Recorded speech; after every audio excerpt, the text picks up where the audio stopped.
everybody out there, Manchester, Auburn, and Hooksett. It's 7 o'clock. It's Wednesday, May 16th. And that means it's time for the Progress Report, as it has every Wednesday, pretty much without fail, mostly, for almost 8 years, going on 9 years now. And it's just me tonight, Bob Backus, with two excellent guests, but I don't have my usual sidekick here. Mike Farley is traveling for a family occasion out on the left coast, the west coast. And Lou D'Alessandro's in Concord signing books. And I was just there and got one. And this is Lou's book that's just been published. But he's not the author. The author's a guy named Mike Bodanza, but it is sure about Lou and his life, which is a very interesting one, and from what I've read so far. And Lou will be back with me on the first Wednesday of June, as he is the first Wednesday of every month. So you can look forward to that. But tonight, I'm very excited to welcome two very prominent citizens of Manchester with distinguished careers. And they are involved in a new and a very exciting and very positive endeavor for the city, and that is, you can see the logo behind us, Manchester Proud. If you've been reading the Union Leader the last few days, you know that this is just launched, and it's a program by being brought forward to advocate for our public schools, to plan for our public schools, and to be a voice for the good things that are happening in our schools. And I can't think of anything more important to the success of our city than our public schools not only be good, and I think by and large they are very good, but that they be perceived to be exactly that, good or better than good and excellent, that nobody has to feel they shouldn't come to Manchester with a young family because they won't get a good education for the youngsters. And it's really, it's going to take something like this effort, I think, to really help make that point. And so it's really great that we have here two of the principals that are motivators and initiators of this. Barry Brenzinger, an architect of renown in Manchester for many years. And for the first time, we welcomed here Bob Baines. I've resisted your calls to appear. I resisted. You've resisted my blandness. This might be a really important cause for you. It is a very important cause. Well, I should get some credit then, Bob, because I was the one that got him here. Yeah, well, that's true. I give you all kinds of credit. I couldn't do it by myself. I had to have the help of a renowned architect to I do avoid it. the spotlight as much as I can these days. So. Yeah. Bob, I think most people know about your career in education and politics in Manchester, but Barry, talk a little bit about yourself, your life here in the city, and what your career has been like. Give us a little idea of who you are. I'm happy to do that. I've been a resident of Manchester almost 40 years now, Bob. My wife and I moved here back in 1979. I actually grew up in Pennsylvania. I came to New Hampshire to go to college. I met my lovely wife, and I couldn't leave her or New Hampshire. And so here we are 40 years later, and I was fortunate enough way back then to knock on Donald LaValle's door, and he had a small office on Webster Street, had 2 or 3 employees, and he had just been awarded what was then called the Manchester Skills Center, now the School of Technology. And he was looking for a project architect, project manager to do that project, and it was all timing. I knocked on his door, and he hired me to do that project. That was my very first project in New Hampshire, and we've been here ever since. And along the way, we've managed to do the airport and the Sanu Arena and City Hall Plaza office building downtown and many other things in the community. And it's always been a real source of joy and pride for me to be able to work in the town I live in. So well, that's just great. And certainly the built environment around here reflects your firm's efforts in so many important areas, as you just said, and that's been a big contribution to the city too. And Bob, I think everybody knows you, but well, you never know. I've been away whether for a they all while. love you or not, we're not sure. Well, yeah, when you're politics, it's either they love you or hate you. So but, I get a little bit of both, I suppose. Give us a quick summary of your career. Well, I've had an interesting career. I started out as a music educator for 9 years at Alvern High School in Hudson, New Hampshire. Then I pursued my master's degree in school administration, became an assistant principal at Alvern, which was absolutely the worst job I've ever had in my life. And had the good fortune at the age of 34 being selected as the principal of Manchester High School West, where I served for almost 20 years until I was inaugurated mayor of the city. I served for 6 years as the mayor of the city, one of the best years of my life, and I think we collectively, with working with some wonderful people in city government, especially Kevin Clardy, I give Kevin a lot of accolades for his help and, And for it was helping us during drive an echo. your mayoral years that we had the what I consider the last really big capital investment in our schools. Yeah, Isn't that I was, true? well, I ran on basically an education platform. I remember talking about the Verizon Arena and the renovations of City Hall, and I said, if we can do those types of things, we can provide our students with the same kind of an environment. So we commissioned an engineering study, and Parsons Breckenhoff did the study, and then we passed a $105 million bond issue to rehab all the schools and across the city, including heating and ventilation. Many of them didn't have up-to-date heating and ventilation systems. We expanded some of the schools and made the most significant investment in the history of the city of Manchester. I'm very proud of that. And it's serving us well to this day. Yeah, our schools look pretty good. I spent quite a bit of time, and I love going over to West, and I can tell you since the renovation there, West has got a bad rap. It's a beautiful school. It's well maintained. There isn't any graffiti. It's an orderly school. It's got a great principal.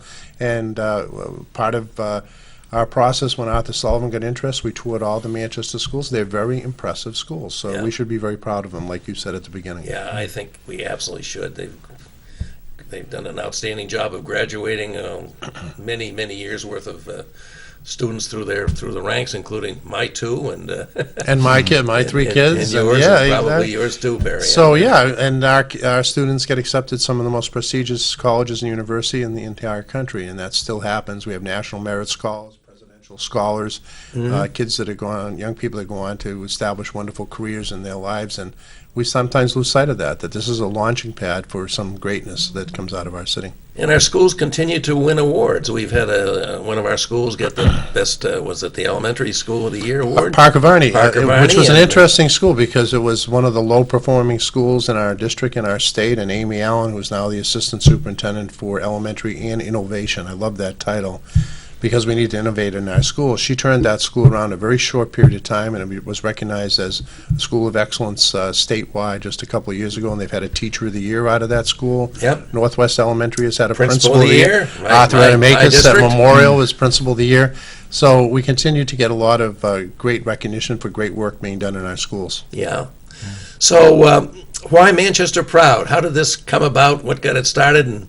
And what's the objective? Well, it's interesting because, and I've taken some time also, Bob, to visit the schools, and there's absolutely no doubt there's some wonderful things happening there, and I came away with really strong feelings about the quality of our principals and teachers and administrators and their commitment to doing a great job. But we also can't deny that there are some extraordinary challenges. Yeah. I mean, you look at the numbers, and nearly 60% of the kids are on the Free and reduced lunch. reduced lunches. We are a city, maybe not big by national standards, but we're still a pretty big city, and so we The have the largest city in same northern issue. New England. Yeah, so we still have issues that cities have across the country, Yeah. and we need to address those. And what brought me, and I think most of us, to Manchester Proud was you hear some of the negative stories, which you've alluded to, and you want to get to the reality of that. You really want to understand what's going on in the schools, and then what we as a business community can do to help take the goodness and greatness that they have and drive it to even further excellence. And that's really the mission of Manchester Proud. So when it started hit close to home for me was neighbors down the street who had been there for some time, younger than I am, but they have high school age kids, and when it was time for the kids to go to high school, they chose to sell their house and move out to the suburbs to go to one of the smaller town schools. And you hear these stories, or if our partner in this, Arthur Sullivan, were here, he would tell you, largest property owner in the city, lots of tenants. One of his biggest, most important tenants was up for a lease renewal. He went to visit them expecting it was going to be a pretty easy negotiation and signed him up. And they said, put things on hold, Arthur. We're considering moving to Massachusetts or Connecticut. And the reason they stated was that in a world where we all know there's increasingly so a workforce shortage. There's a shortage of talented folks around across the board in all sectors of the economy. And so it's becoming incredibly competitive to attract new talent. And that's what people tell you is the number one problem that our business leaders have. Absolutely I'll it is. I'll give you a story. Barry and I were at a legislative forum sponsored by the arts community just a couple of weeks ago at the New Hampshire Institute of Art. And Howard Brodsky was there, a very prominent business leader in our community. He has a national business. It may even be international. I'm not sure exactly. But they were trying to recruit a president for one of their divisions. And they were highly recruiting this lady to come to Manchester. And they took her out to dinner at the BVI at night, and they wanted to close the deal. And we said to her, "Are you all set to come here?" And she said, "No, I need more time." And he said, "Why?" And she said, "All the real estate agents I talked to said don't move to Manchester." Gee. Because of the schools. Yeah. And basically, she took more time, and she did take the job, but she moved. She didn't want to live in suburbia. She wanted to live in a city. She chose to live in Concord. So there are hundreds of stories like that, and some people are denying that that's happening. But if Will Canteris is on our board, he's a prominent real estate person. Yes. And he would tell you that real estate values are not what they should be in Manchester. So we're losing valuation on our properties, which is the largest single investment that many of us make in a lifetime is in our home. And we have a lot of middle-class families, like Barry said, that are moving out of the city, and people coming in not necessarily having families buying homes, and then when they start to have children, they're moving elsewhere. So we've lost the middle class. A classic example of that, we have 14 elementary schools in Manchester. 13 of the 14 are Title I eligible, meaning they've reached the threshold for a level of poverty in our schools. There's only one elementary school in the city that doesn't meet the federal guidelines for that poverty threshold, and that's Green Acres School. Wow. That's evidence, and you mentioned the other day, you were shocked that Webster School is a Title I school. Webster schools, a lot of people misunderstand the population I guess of Webster. so. So there are a lot of issues like that. We have 2,000 English I got a language call learners. coming in, guys. Yeah. Here, let's see what we got here. Hello, Eddie, you with us? Eddie, you on the air? He should be there. Just give it a second. Okay. Hey, Eddie, if you're on, turn down your TV and tell us what you got to say or question. No? Okay, Eddie, sorry I missed you. You want to call back, we'll try again, but I'm not getting you here. So as I was saying, Bob, certainly there are challenges within the schools. There's, be foolish to deny that. And I'll say again, that's along with some great things that are happening there. The message of Manchester Proud is that Manchester is a resource-rich community with a lot of good stuff going on. And go to the Mill Yard, and there's just absolutely world-class companies there doing stuff that most of us don't even know about. And they're growing and thriving, and we have a robust not-for-profit sector who does wonderful things all throughout the community.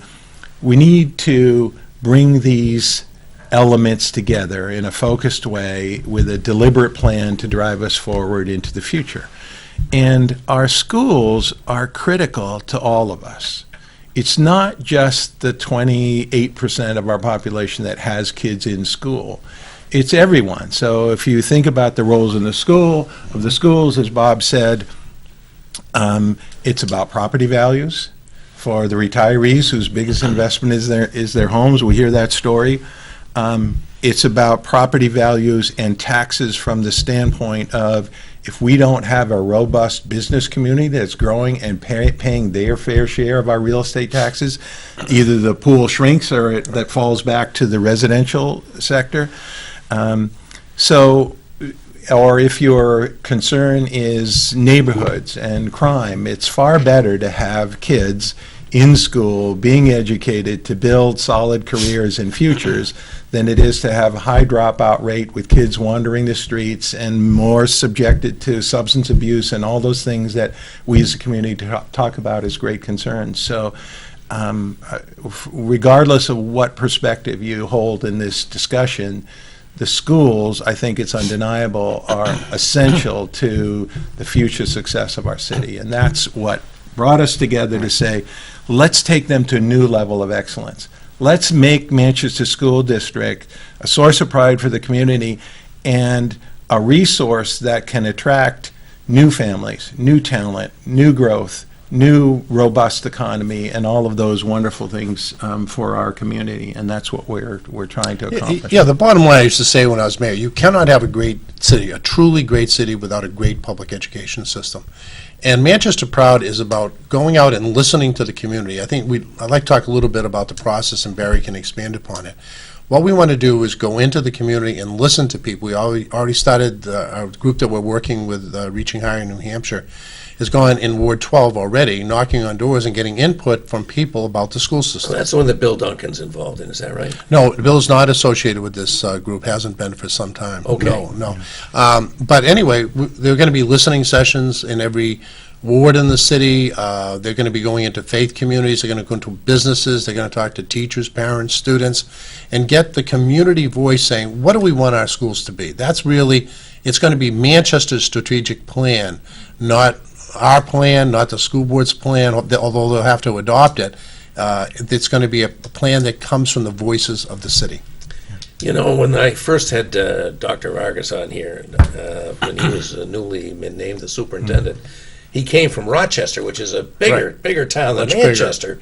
And he said, I think Manchester has the potential to be the best urban school system in the country. And I said, really? Right. You can do that? And but he seems very motivated. So I imagine he must be thrilled that Manchester Well, Proud it's interesting come on here. the scene. It's interesting here to say that, Bob, because Dr. Vargas joined our group early on. He's been a very strong supporter and a really important voice in our meetings and helping shape. In fact, the whole idea, what galvanized our group, was hearing from Dr. Vargas that the district has a strategic plan that expires at the end of this school year, and there wasn't yet a plan in place to renew it, and there isn't funding to do that, and so here we had this collection of business folks and some educational folks, and we're talking about what can we do to help our schools, and so we're searching for a purpose.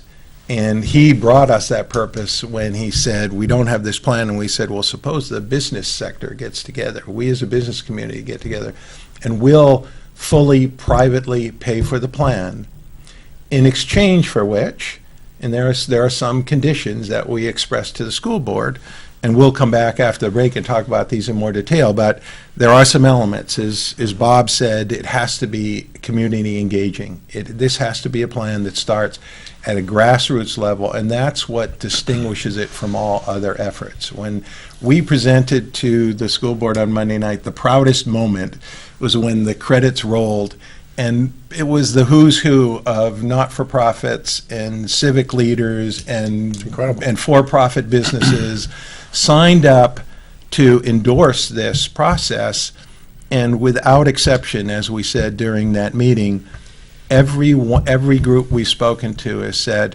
it's about time, what can we do to help, this has to succeed. Very good. And it's an unprecedented process, I would say, in the history of the city of Manchester. And we talked earlier, before we went on the air, are there any other communities that have ever done this kind of a broad-based approach about actually listening to the voices of the city? When's the last time we really asked the parents of the city what they want for their public school system? When's the last time we talked to, in a meaningful way, teachers and students in particular? Well, are we meeting your needs as a student? And why are so many people choosing alternatives to the public schools? You know, I'm a big proponent of choice in schools, but there should be more choices within our public schools too. Right. Which was what we did with STEAM Ahead. You know, we created an alternative way of learning and teaching for students, but there should be more innovative things going on in the school. So we want to listen to those parents about why they chose to go to Mills Fall. In fact, Wilkin Terrace, they're public schools, by the way, as you know. Yes. But they're not under the jurisdiction of the school district. But people make other choices. We want to know why they went to Mills Yeah. Falls, like Wilkin Terrace's son has done, or others, the other charter schools in the city. We want to listen to those voices too, to really get input on what we need to do to improve our schools. Well, it sounds really exciting. Though it's time for our first break. We'll take a quick break, and we'll come right back, folks. We are very pleased to have these distinguished guests with us tonight. Bob Baines and Gary Bresinger, who are bringing us Manchester Proud. I like the name. And they are working hard to help our schools be ready to meet the challenge of the future and address some of the problems we have today. And through a very, obviously, very intensely interactive process with many stakeholders. So we'll And be we'd like right some back. calls too, right, Bob? Sure. Yeah. Eddie, you want to call back? We'll take your call. We'd be happy. Call in if you want to, 640-3091. We always welcome callers, so we can participate that way too. We'd be happy to take your calls, so please consider that. We'll be right back.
Hey, we're back with this edition of the Progress Report for this Wednesday here in the middle of May. If you're just joining us, I'm very, very pleased to have with us former mayor and longtime educator, Principal Bob Baines, and prominent and well-respected architect, Barry Brenzinger from LaValle Brenzinger. And he's made his mark on the city in a physical way for many prominent and important projects. Now he and Bob are, with others, making their mark on the city in a perhaps even more profound way, and that is developing a strategic plan for the Manchester School District. And just as the break was coming on, I was asking these folks, we had a prior strategic plan, and that I guess that had a certain intended lifespan, which is just about up, but how's this one going to relate to that? And then tell us what the real details are here, Barry. Sure. Well, I think the principal difference between that plan and this plan is, as Bob said just before the break, this plan is really going to be by and for the community. We think that's an essential element of the sustainability of the plan. If it's going to endure beyond just the 4 or 5 years of the plan itself and make fundamental change in our city schools, it has to be something that develops from the grassroots, from the neighborhood level, from the family, parent, and student level on up through the city. So we're proposing, as I said, to fully privately fund this planning effort, based upon a foundation of a few key principles, however. The first principle is that the plan has to have a visioning element. Now, I suspect some of your audience is out there saying, what is that? It sounds a little bit squishy, and it might, but the truth is this. Think about, I mentioned a moment ago, the incredible businesses in the Mill Yard. So take any one of them, and they are truly world-class business organizations. The way they got from their fledgling beginnings as a company to a high level of excellence is by developing a company culture, which everyone shared, by having a mission and a clear vision within the organization of what they wanted to accomplish, values around how they behave in the workplace and how they execute their work. That's fundamentally part of an organization that wants to grow and become and achieve excellence.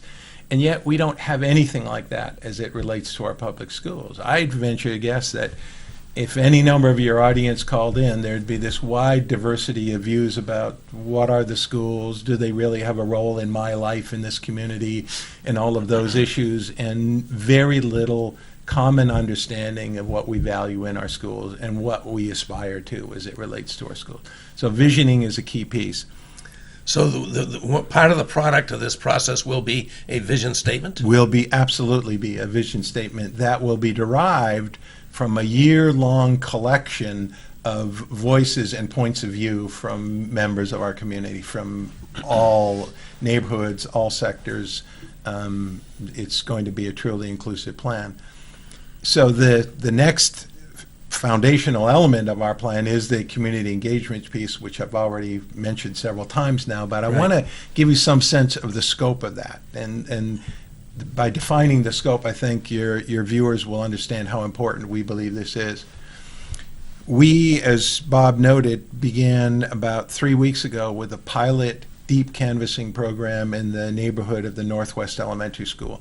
Deep canvassing is different than political canvassing. Deep canvassing is a series of strategic questions asked in a very purposeful way to elicit a conversation, a real dialogue. And this is done by going door to door? It's going door to door, and about 30% of the doors we knocked on engaged in a 20 to 30-minute conversation with us, which gives you some idea. It's a lot longer That's- than Well, that's a lot longer than you have when you're the running for political one office. is about 10 to 12 seconds usually, it right, was- Bob? Typically. It was truly incredible. And this was just a pilot to test. We wanted to learn what are the right questions to ask and how to ask them. We will be doing that canvassing in all neighborhoods around the city. It doesn't mean the two of us are doing Yeah, it. We're no, engaging people to do yes, it that I are see. experts in this. And we don't have a political agenda, because some people out there might say we have a political agenda, or we have an agenda what the outcome will be. We have none of that.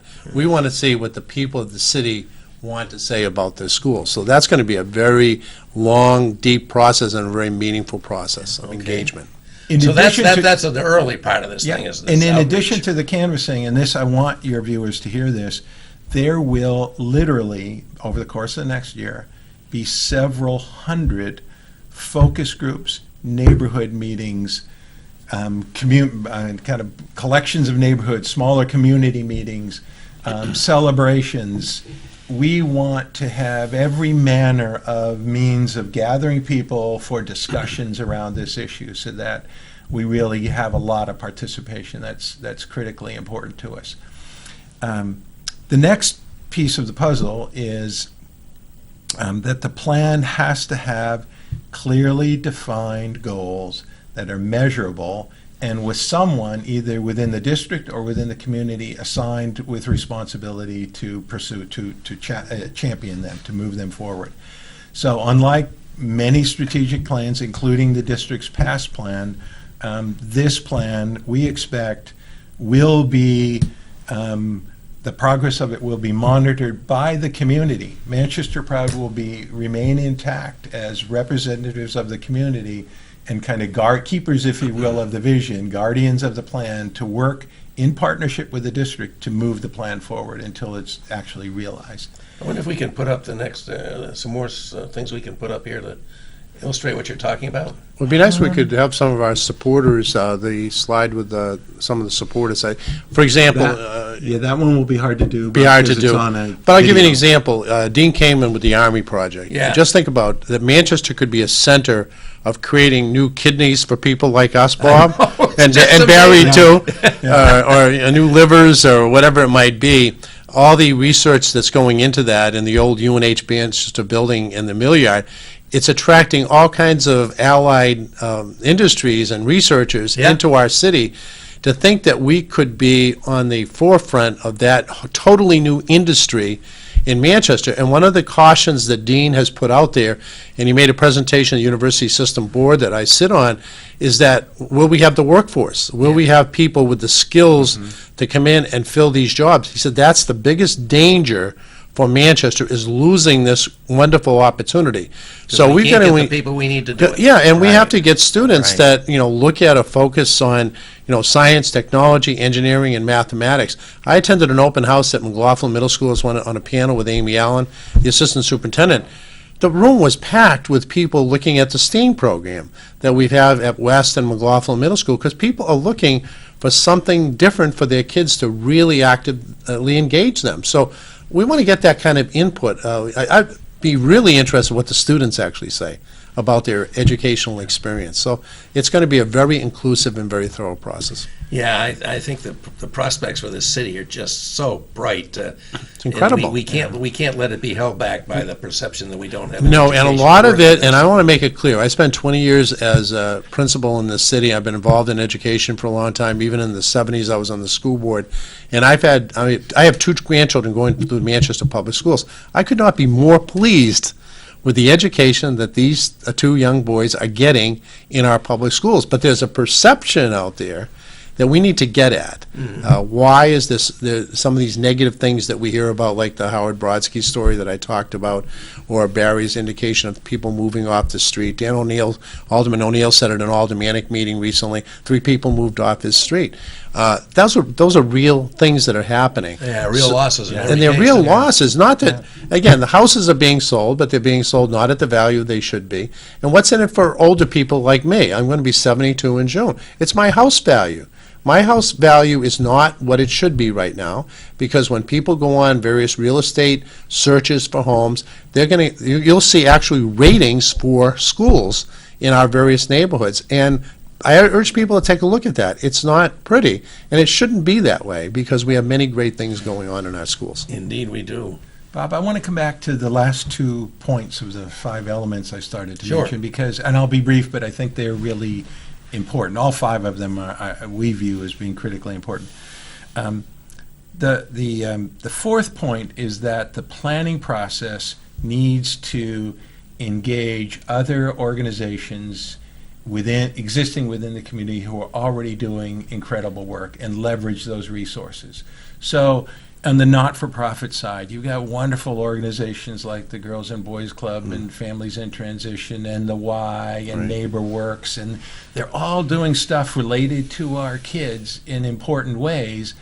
And as we've spoken to them, what we hear from them and others is, boy, wouldn't we be even further empowered if we had a common vision? If we were all working toward the same end game, wouldn't that be so powerful for the community? So we want to use this planning process as a way to build stronger linkages within the community as well, including the business community. So we talk about Army and these incredible things happening in the mill yard.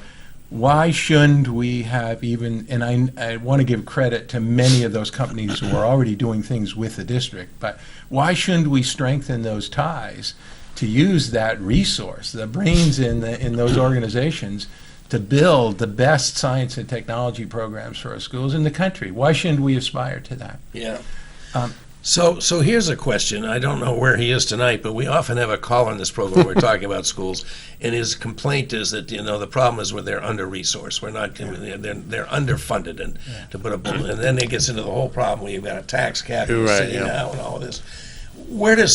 How does Manchester Proud going to deal with this issue, or it's a perfect segue to the last bullet. Okay. The fifth foundational element is that we have to balance aspirations with practicality. Mm-hmm. So the plan wants to be inspiring and move us all forward to a brighter future, but it also has to be practically achievable within attainable resources. Now Bob said we're not political, we're not ideological.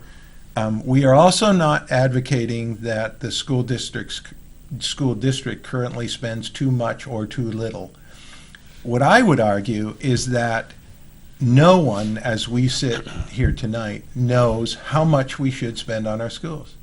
How could you know how much you should spend in the absence of a plan?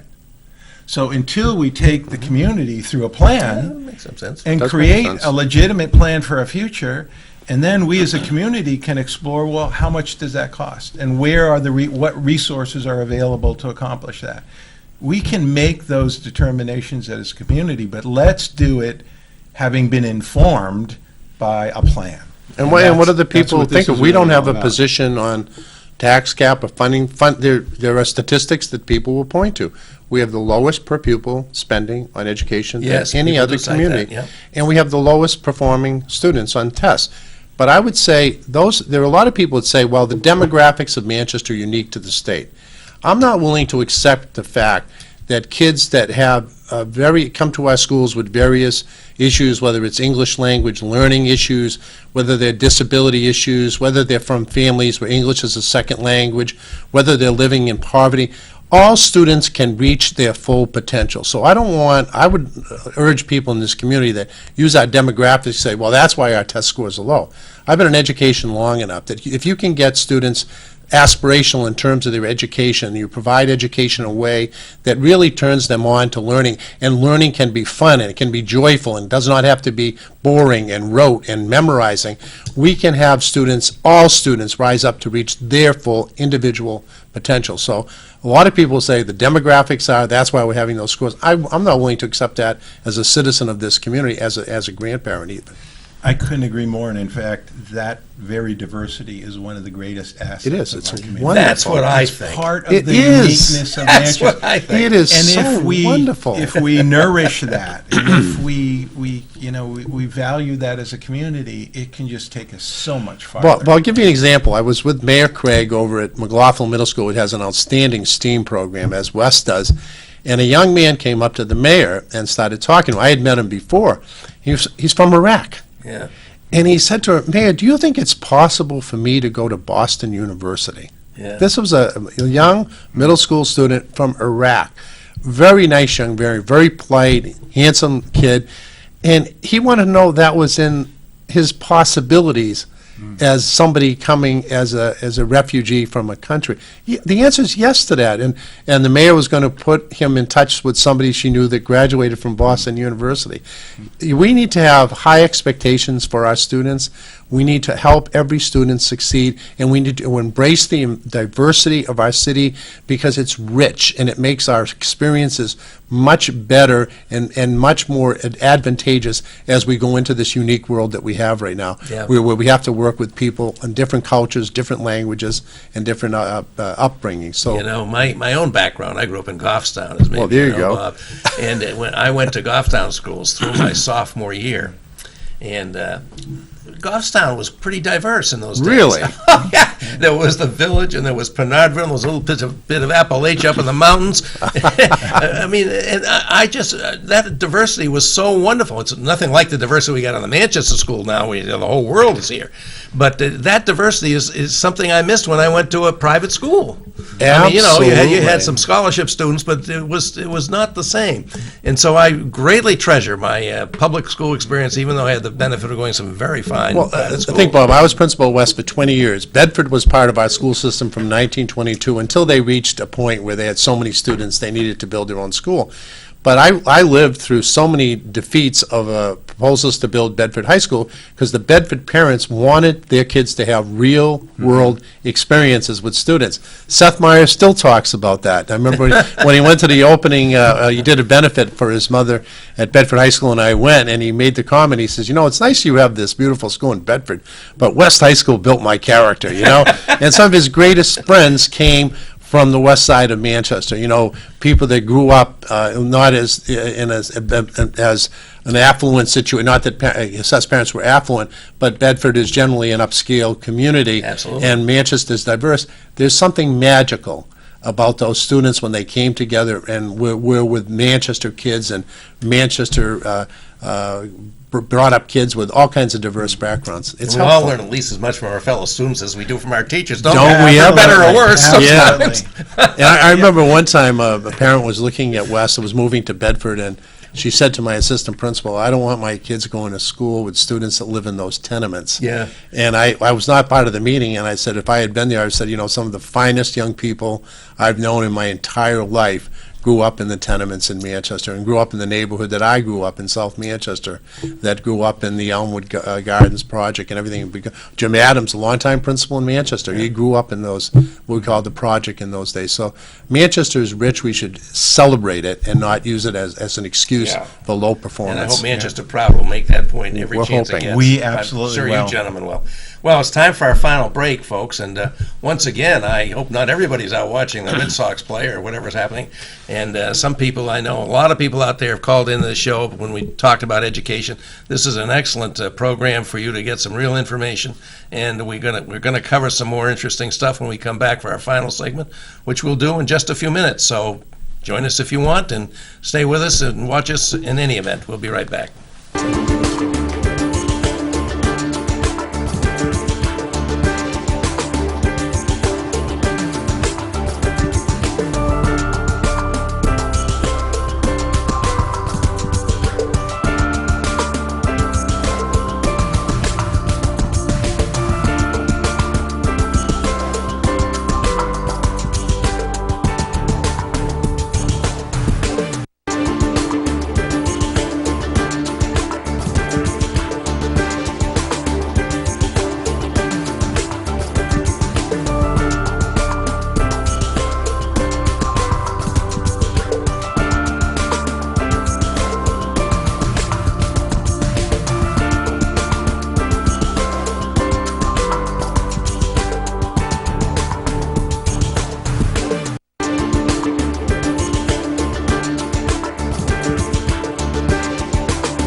Hey, everybody out there. This will be the final segment to this mid-May edition of the Progress Report. Very sorry to say that Bob Baines had to leave us because of another important commitment. I think involves youth sports and his family. Understandable priority, but I'm so delighted Bob was able to join us on the Progress Report, and grateful to Barry for having him come here, because he hasn't been on our stage before, and it was great to have him. And I hope he enjoyed himself. I think he's obviously, his enthusiasm for this is clear as is Barry's. And if you're just joining us, we are talking about Manchester Proud, which is a well-named organization that is going to be a tremendous advocate for the Manchester schools, the public schools, and is going to be delivering to us a strategic plan for these schools based on very extensive stakeholder input, which has already started, I'm learning. And is going to tell the stories of Manchester schools and help them define a vision statement and a mission and a plan to go forward with measurable goals, all of that. And I believe we have a caller, do we? Yes, Mike's on line 1. Oh, sorry. Oh, hi, Mike. Mike, you. Hi. Hi, welcome. Yes. Glad you can join us. Go right ahead. Hello? Yeah, you're on the air. Go right ahead. Hi, Bob. I just have it's Mike Becker here, and I just had a quick comment.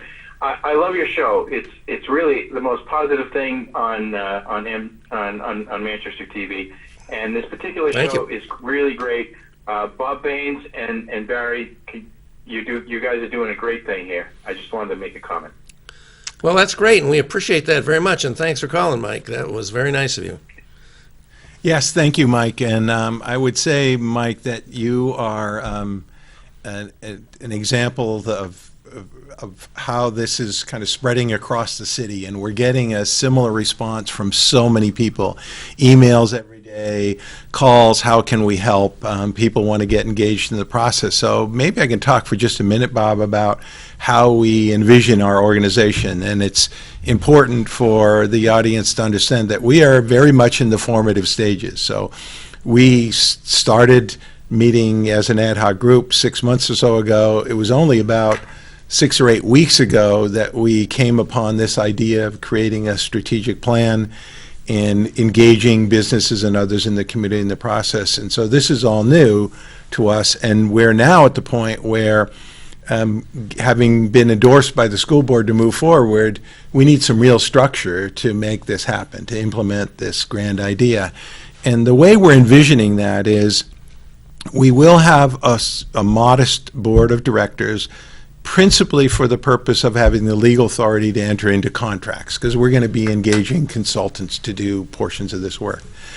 The real work of Manchester Proud will be done by work groups, and they will vary in size, and the duration of their work will vary, and they'll be focused on specific tasks. So there, as we get into the strategic planning, there will be elements of that plan that we really want to delve into in great detail to really understand.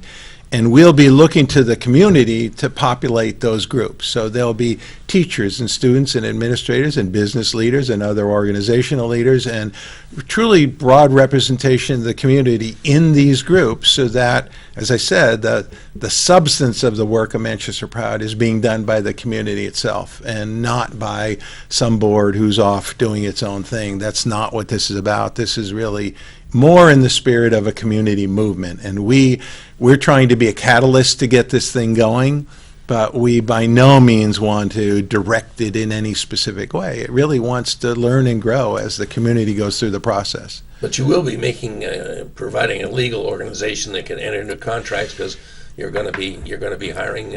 Yes, we will. We will be a New Hampshire voluntary corporation. It will be manchesterproud.org. We're official. We have a website that went live the other day.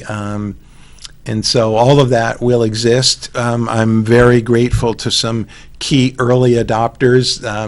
The Chamber of Commerce was one of our first presentations, and it was a fantastic meeting, and Mike Skelton and the folks there, big supporters, and they have 24 board members, and after the presentation, there was a unanimous vote to endorse this, and the overwhelming majority of the companies at table signed on as company supporters as well. More proof, if we need any, of how important this is to the future success of our business economy and our high-tech industry here. Yeah. Yeah. And then I also want to give kudos to Granite United Way, and Patrick and the folks there stepped up again very early on, said, how can we help? They connected us with key employers like Comcast and Velcro, who are on board. The biggest employers in our community are saying, we're endorsing this, you got our name as support, and we're also going to provide financial support. The business community is going to pony up the dollars to do this. So, and United Way, Granite United Way will serve as our fiscal agent. So good. we'll have a means of Yep. collecting them as a 501c3, so we'll. How did you decide on the budget, and what's the timeline for this organization? I mean, is it, when is your task completed? Yeah, great question. Again, I'll come back and say one more time, we're in the formative stages. So we have a pretty good idea of those things, but they're being finalized as we now dig into this in great detail. We have a group of folks, including Dr. Vargas and Amy Ellen from the district, who are beginning to pull together some idea about who we might engage as a national, world-class level educational strategic planner. So we're starting that process. And we will certainly be informed by that process as to what the real budget is. But we have been working with Reaching Higher New Hampshire. Bob mentioned them earlier, and they have been helping us do some research on what these plans cost and to the community engagement piece and the level of effort required. And so we're pulling those things together. Expect that the overall plan will be a 12 to 14 month endeavor. That's what we're anticipating. Wow, wow. And those of you that are, what I'm calling the launch partners, the people that are on your website, is the people that came together to make this happen. That's correct. What were your roles? You all have individual roles in this, or how's that going to work? As of now, that founding group represents the board that is the New Hampshire Voluntary Corporation that I mentioned a moment ago, with the exception of me. I have chosen, in the spirit of a community movement, I am not on the board. I am the coordinator. I am the Manchester Proud coordinator. That's my title. And I've decided to commit most of the next year or so of my life to making this thing work. And I will tell you, the one of the most impressive things to me at a personal level is to see the commitment of that founding group of people and how much time and energy they have put into this. You know, Bob, Arthur Sullivan, one of the busiest guys I know. These are busy people. These are busy people. And He's a busy person. he is taking time out of literally almost every day to meet with someone to promote this effort. So it's pretty phenomenal. Well, I'm happy to say we get another caller. Hi, Rick. Ricky, if this is you, we're happy to welcome you to the show. Would you like to contribute a comment or have a question? Yeah, I'm a big fan of the show.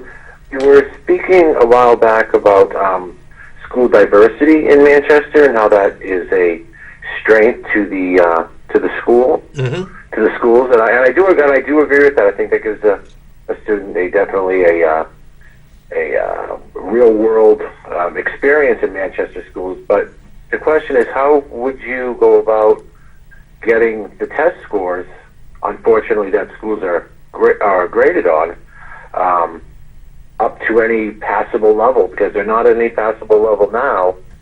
I know Dr. Vargas is doing a great job trying to change the philosophy of Manchester, but boy, we still have a long way to go.